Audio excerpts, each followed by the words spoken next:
Malala, Young Readers Edition, Chapter 12, A Schoolgirl's Diary.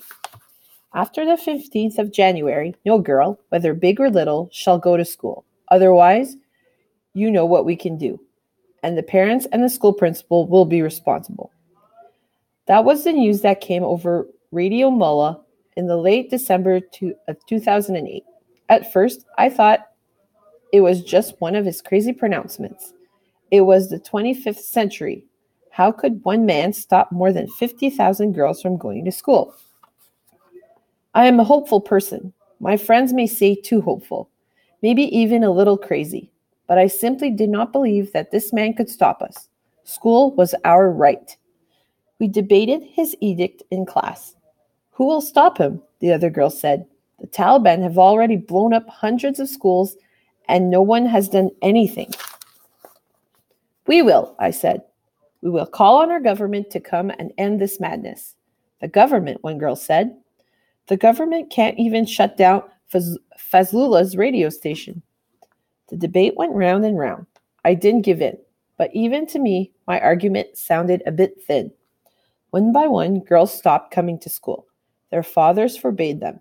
Their brothers forbade them.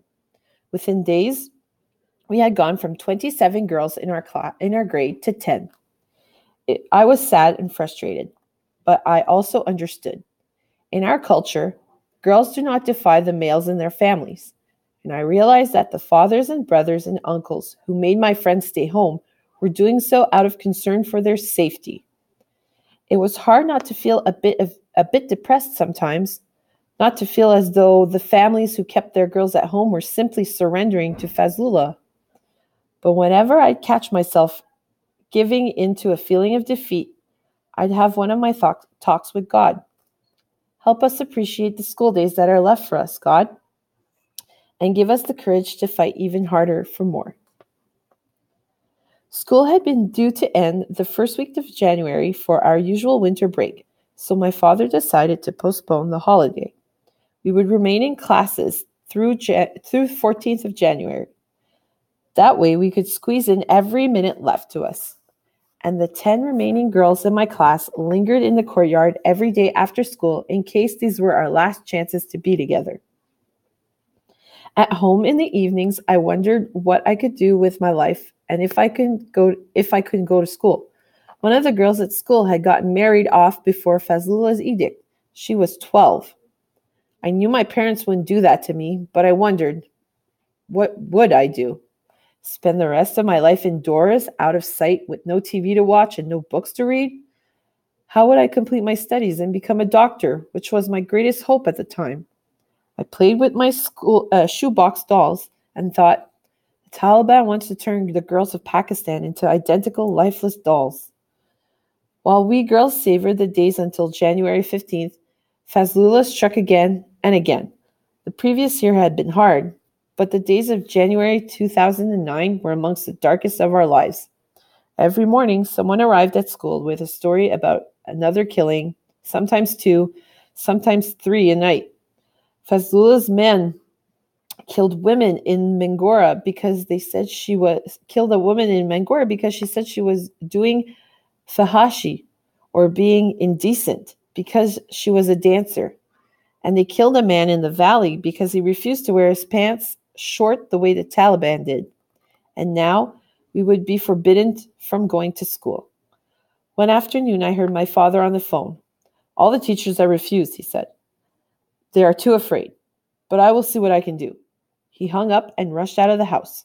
A friend who worked at the BBC, the powerful British Broadcasting Corporation network, had asked him to find someone from the school to write a diary about life under the Taliban for its Urdu website. A teacher or an older student.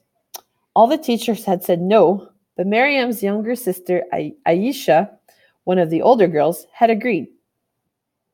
The next day, we had a visitor, Aisha's father. He would not allow his daughter to tell her story. It's too risky, he said. My father didn't argue with him. The Taliban were cruel, but even they wouldn't hurt a child, he wanted to say. But he respected Aisha's decision and prepared to call the BBC with bad news.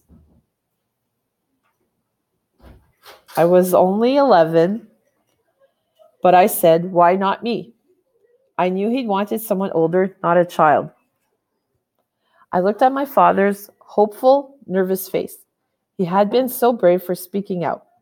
It was one thing to talk to national and local media, but his diary might be read by people outside of Pakistan. It was the BBC, after all. My father had always stood by me. Could I stand by him? I knew without even thinking that I could. I would do anything to be able to continue going to school.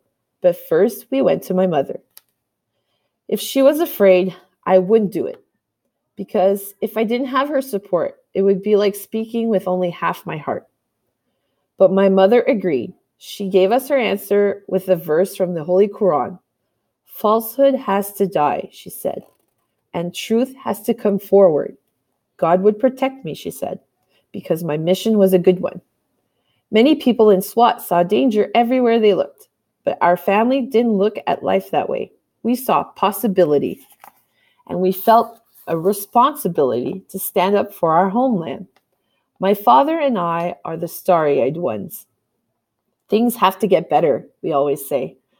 My mother is our rock. While our heads are in the sky, her feet are on the ground. But we all believed in hope. Speaking up is the only way things will get better, she said. I had never written a diary before, and I didn't know how to begin. So the BBC correspondent said he would help me. He had to call me on my mother's phone because even though we had a computer, there were frequent power cuts and few places in Mingora with internet access. The first time he called, he told me he was using his wife's phone because his own phone had been bugged by the intelligence services. He suggested that I use a fake name so the Taliban wouldn't know who was writing the diary.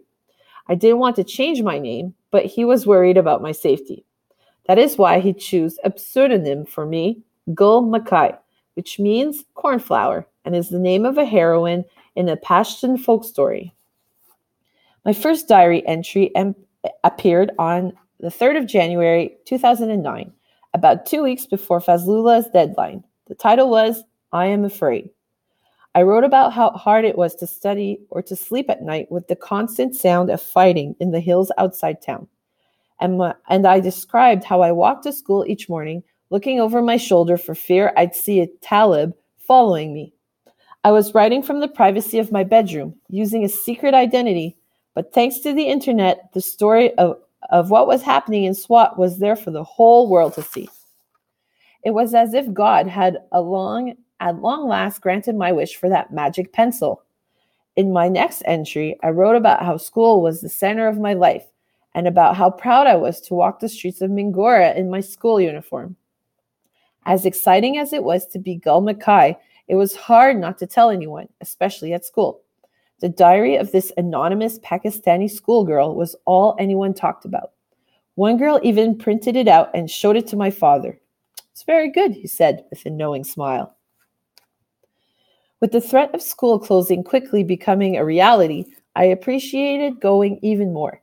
In the days leading up to the last one, it was decided that wearing our uniforms was too dangerous, so we were told to dress in our everyday clothes. I decided I wasn't going to cower in the fear of Fazlullah's wrath. I would obey the instruction about the uniform, but that day I chose my brightest pink shalwar kameez. As soon as I left the house, I thought for a second about turning back. We'd heard stories of people throwing acid in the faces of girls in Afghanistan. It hadn't happened here yet, but with everything that had happened, it didn't seem impossible. But somehow my feet carried me forward all the way to school. What a peculiar place Mingora had become. Gunfire and cannons as background noise, hardly any people in the streets, and if you did see someone, you couldn't help but think, this person could be a terrorist, and a girl in a pink shalwar kameez sneaking off to school.